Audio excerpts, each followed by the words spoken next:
ഈയിടയ്ക്ക് ഞങ്ങൾ ഈ super Meteor 650 കൊണ്ട് ഒരു റോഡ് ട്രിപ്പിന് പോയിരുന്നു. So welcome to this 3-part series, Finland, Sweden and Norway on ഈ ബൈക്ക്. അപ്പോൾ ഫസ്റ്റ് പാർട്ടിൽ ഞങ്ങൾ ഫിൻലൻഡിൽ നിന്ന് എങ്ങനെ ട്രോൾസ്റ്റിഗനിൽ എത്തിയെന്നും ട്രോൾസ്റ്റിഗനിൽ ഞങ്ങൾക്കുണ്ടായ എക്സ്പീരിയൻസുമാണ് ഫസ്റ്റ് എപ്പിസോഡ്. അപ്പോൾ അങ്ങനെ 3 രാജ്യങ്ങൾ നമ്മൾ ഈ യാത്രയിൽ കവർ ചെയ്യും. മെയിൻ എയിം എന്ന് പറഞ്ഞു കഴിഞ്ഞാൽ നോർവേയിലുള്ള അറ്റ്ലാന്റിക് ഓഷൻ റോഡ് അവിടെ എത്തുക.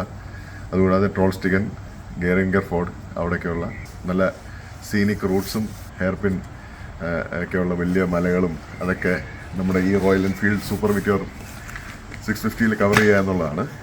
ഫസ്റ്റ് ഡേ 1 നമ്മൾ എന്താ ചെയ്തത്? We went to Helsinki to get on a ferry from Helsinki to Stockholm. So അതായത് നമ്മുടെ ഫസ്റ്റ് ഇൻട്രസ്റ്റിംഗ് ട്രിപ്പ്. നമ്മുടെ ഈ ബൈക്ക് ആദ്യമായിട്ടാണ് ഞങ്ങൾ ഷിപ്പിൽ കയറ്റുന്നത് അല്ലേ? അപ്പോൾ അത് തന്നെ നല്ലൊരു എക്സ്പീരിയൻസ് ആയിരുന്നു. ഞങ്ങൾ എന്താ പറയുന്നത്, ഷിപ്പിൻ്റെ ലൈക്ക് കാറും ട്രക്കും ഒക്കെ പോകുന്ന സ്ഥലത്ത് ആദ്യമേ ഞങ്ങളുടെ മോട്ടോർ ബൈക്കിനെ ഞങ്ങളെ കയറ്റി അവിടെ ചെന്ന് മോട്ടോർ ബൈക്ക് സ്ട്രാപ്പ് ചെയ്ത് അവർ പറയുന്നവരൊക്കെ വെച്ച് നമ്മൾ ഓവർനൈറ്റ് ജേർണി ആയിരുന്നു സ്റ്റോക്ക്ഹോമിലേക്ക് അല്ലേ. നമ്മൾ ഹെൽസിങ്കി പോർട്ട് വിടുകയാണ്. നമ്മളിനി അടുത്ത സ്റ്റോപ്പ് സ്റ്റോക്ക്ഹോം.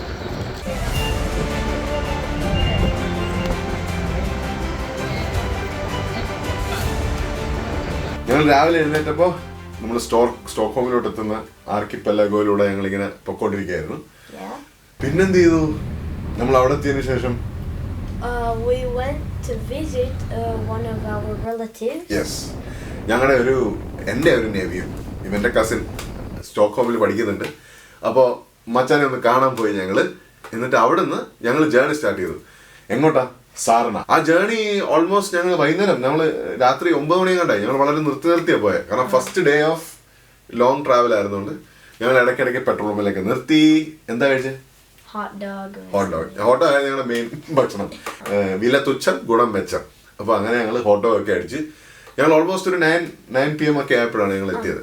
സ്വീഡൻ നോർവീജിയൻ ബോർഡറിന്റെ അടുത്ത് സാർണ എന്ന് പറയുന്ന ഒരു കുഞ്ഞി സ്ഥലത്താണ് നമ്മൾ താമസിച്ചത്.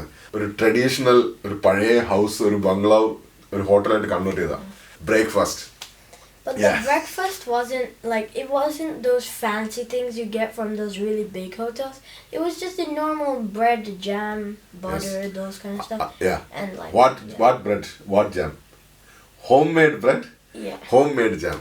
And super duper milk, അതുപോലെ ചീസ്. വളരെ ട്രഡീഷണൽ ആയിട്ട്, അതായത് വെരി ട്രഡീഷണൽ സ്വീഡിഷ് ബ്രേക്ക്ഫാസ്റ്റ് ആയിരുന്നു ഞാൻ കിട്ടിയ. ഞങ്ങൾ വേറെ ബൈക്കറിനെ പരിചയപ്പെട്ടു. Remember? Oh yeah, but he didn't speak that English. English. What was he speaking? If I remember, German. അല്ലേ? Yeah, German. But I remember one thing about him. എന്തായിരുന്നു? അവൻ എന്തോ എടുത്ത് നീ പാല് കുടിച്ച് തീർത്തോ അവൻ എന്തോ തീർത്തേ ഓർമ്മ? Cheese. Yes. Not that we're saying it as a bad thing. Yes, it was really tasty. അത് വേറെ കാര്യം. എന്നിട്ട് രാവിലെ എഴുന്നേറ്റിട്ട് നമ്മൾ എന്ത് ചെയ്തു? We continued our journey after that. നമ്മളിപ്പോൾ ഇവിടെ നിന്നൊരു 100 കിലോമീറ്റർ പോയി കഴിഞ്ഞാൽ സ്വീഡൻ നോർവീജിയൻ ബോർഡറാണ്. അത് കഴിഞ്ഞാൽ നമ്മൾ നോർവേയിലേക്ക് കിടക്കാം. We were waiting to stop by Swedish Norwegian border. ഇല്ല, നോർവേ എന്നൊരു ബോർഡറൊക്കെ എഴുതി വെച്ച് നമ്മൾ ഫോട്ടോ എടുക്കാനൊക്കെ വെയിറ്റ് ചെയ്തിരിക്കുകയായിരുന്നു. Yeah, no, because it wasn't like those borders you usually see, which have those kind of gates or something. Cameras and all that. Some borders have that. നമ്മളിപ്പോൾ നിൽക്കുന്നത് Sweden Norwegian border just pass ചെയ്തു. അപ്പോൾ ഇത് നമ്മളൊരു വിൽഡർനെസ്സിൽ road സൈഡിലുള്ള ഒരു പാർക്കിങ്ങിലാണ് നമ്മൾ നിൽക്കുന്നത്. അപ്പം ഇനിയും നമുക്ക് 350 കിലോമീറ്റർ പോകാനുണ്ട് നമ്മുടെ ഡെസ്റ്റിനേഷനിലേക്ക്. പക്ഷേ ഇവിടെ നിന്ന് നിർത്തി ഞങ്ങൾ ചെറിയ ബ്രേക്ക് എടുക്കുമായിരുന്നു. അപ്പോൾ എപ്പോഴും ഹെൽമെറ്റ് വൈസർ ഡൗൺ ആയിരിക്കണം കേട്ടോ. കാരണം ധാരാളം പൂച്ചകളും പ്രാണികളും ഇപ്പോൾ തന്നെ നമ്മുടെ മുഖത്ത് വന്നിരിക്കും. അപ്പോൾ നമ്മൾ പോകുന്നത് 80-90-ലാണ് ഈ കാട്ടിലൂടെ റോഡിലായപ്പോൾ അതടിക്കുമ്പോൾ നല്ല ബുള്ളറ്റ് പോലെ വന്ന് കൊള്ളുന്നത്. നോർവീജിയൻ ബോർഡർ കഴിഞ്ഞ് കുറേ നല്ല സീനറി ഉള്ള സ്ഥലത്തോടൊക്കെ ഓടിച്ച് ഞങ്ങൾ ഡോംബാസ് എന്ന് പറയുന്ന സ്ഥലത്തെത്തി. അവിടം വരെ ഈ പറഞ്ഞ നമ്മൾ ഈ നോർവേയുടെ നമ്മൾ ടിപ്പിക്കൽ വീഡിയോസിലൊക്കെ കാണുന്ന പോലെ there are no big mountains and all. അവിടെ നിന്നാണ് ഇത് സീനറി സ്റ്റാർട്ട് ചെയ്തത്. ഓക്കെ, അപ്പോൾ ഈ ഡോംബാസ് മുതൽ ഞങ്ങൾ പോകാൻ പ്ലാൻ ചെയ്ത അൻഡാൽസ്നസ് വരെയുള്ള റോഡുണ്ട്. So cool.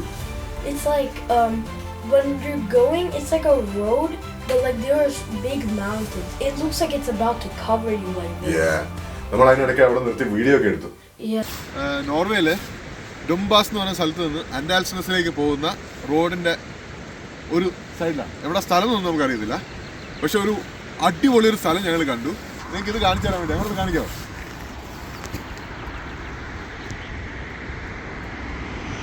അപ്പോൾ ഒരു കാര്യം കൊണ്ടുണ്ട്, നമ്മുടെ തൊട്ട് സൈഡിൽ കൂടെ പോകുന്ന ഒരു റെയിൽ പാളമാണ്.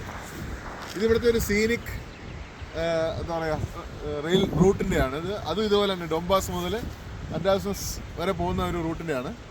ഞങ്ങൾ ആൻഡാൽസസിന് എത്തുന്നതിന് മുമ്പ് വി റീച്ച്ഡ് എ പ്ലേസ്. ആ സ്ഥലത്തിന്റെ പേരെന്തായിരുന്നു? Trollvegen. അതിന്റെ മീനിങ് എന്താ? Troll wall. ട്രോൾ വാൾ. അതായത് ഭയങ്കര വലിയ like പാറക്കെട്ടുകളാണ് both sides. And there were like small waterfalls, just the water just. Really beautiful setup. Troll ആശാനാണ്. ഇതാണ് ശരിക്കും ട്രോൾ. നമ്മളിപ്പോൾ ആൻഡാൽസസിൽ എത്തിയിരിക്കുകയാണ്.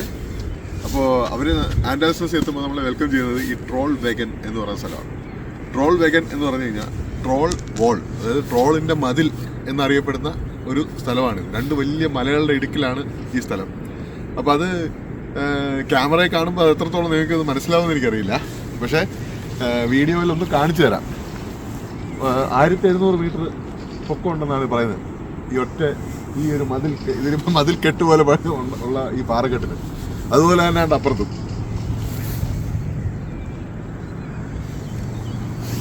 ഇനി ഈ മതിൽ കയറാനൊരു വഴി വേണ്ടേ? അതിന് അവിടെ ട്രോൾസ് ലാഡർ, അതായത് ട്രോൾ സ്റ്റിഗൻ, അതപ്പുറത്തുണ്ട്. അപ്പൊ ഈ ട്രോൾ സ്റ്റിഗന്റെ താഴെ തന്നെയുള്ള ട്രോൾ സ്റ്റിഗൻ ക്യാമ്പിംഗിൽ ഒരു ചെറിയൊരു ഹട്ട് എടുത്താണ് ഞങ്ങൾ താമസിച്ചത്. ട്രോൾ സ്റ്റിഗൻ ക്യാമ്പിംഗ് എന്ന് പറയുന്ന സ്ഥലത്താണ്. ഇവിടെയാണ് ഞങ്ങളുടെ താമസം. അപ്പോൾ ഞങ്ങളുടെ ഈ ചെറിയ വുഡൻ ക്യാബിനിൽ ആൾക്കൂടുള്ളത് കിടക്കാനുള്ള സ്ഥലവും കുക്ക് ചെയ്യാൻ കുറേ യൂട്ടൻസിൽസുമാണ്. റണ്ണിങ് വാട്ടർ ഇല്ല. കാണുന്നതാണ് വുഡൻ ക്യാബിൻസ്. എന്താ ലോണ്ട്രിക്കുള്ള കോയിൻസ് ഒക്കെ കിട്ടും. കാരണം ഞങ്ങൾ എത്തിയപ്പോൾ ലേറ്റായി, സ്ഥലമൊക്കെ കണ്ടെത്തിയപ്പോൾ സമയത്തിലേ. അപ്പം ലോണ്ട്രി യൂസ് ചെയ്യാനുള്ള കീയും കോയിൻസും ഒക്കെ നമുക്ക് കിട്ടി.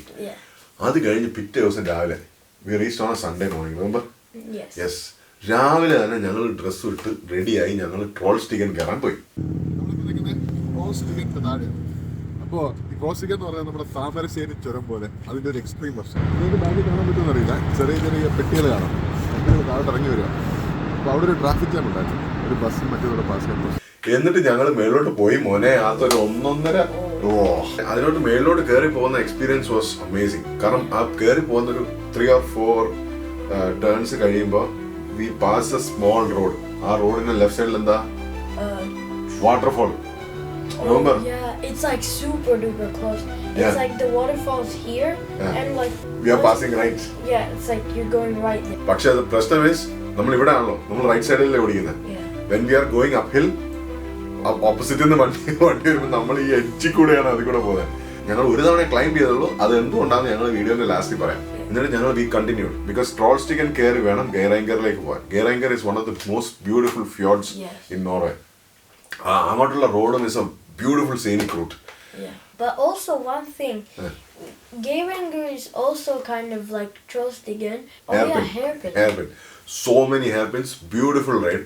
അതും ബൈക്കിൽ ഓടിക്കാൻ അടിപൊളിയായിരുന്നു. അതിനിടയ്ക്ക് നമുക്ക് ഫെറിയിലൊക്കെ കയറേണ്ടി വന്നു.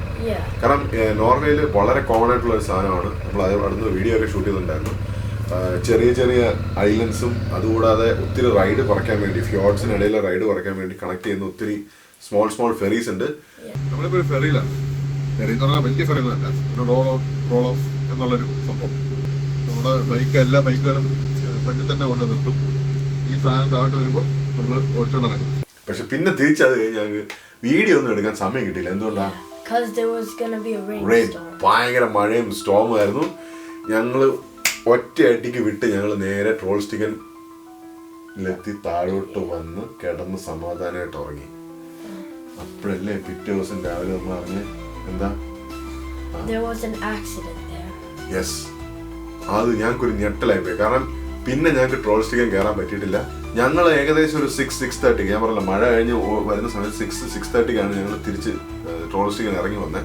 അത് കഴിഞ്ഞ് രാത്രി 8 മണിക്ക് അവിടെ റോക്ക് ഫോൾ ഉണ്ടായി. ഒരു ക്യാമ്പർ വാനിനകത്ത് റോക്ക് വീണ്. അതിന്റെ പടമൊക്കെ ഉണ്ടായിരുന്നു പത്രത്തിൽ. എന്നിട്ട് അന്നേക്ക് രാത്രി സംഭവം ട്രോൾ സ്റ്റിഗൻ അവർ close for the whole 2024. Whole 2024. So we were like, oh my gosh, we're so lucky. We are so lucky. We went on the last day. So if and we went maybe like 1 or 2 hours gap. Yeah. On that note, we go to the next episode. In the next episode, the most interesting part. എങ്ങോട്ടാ? Atlantic Ocean Road. Yes. അപ്പോൾ see you in the next episode. Yeah. Bye. Bye.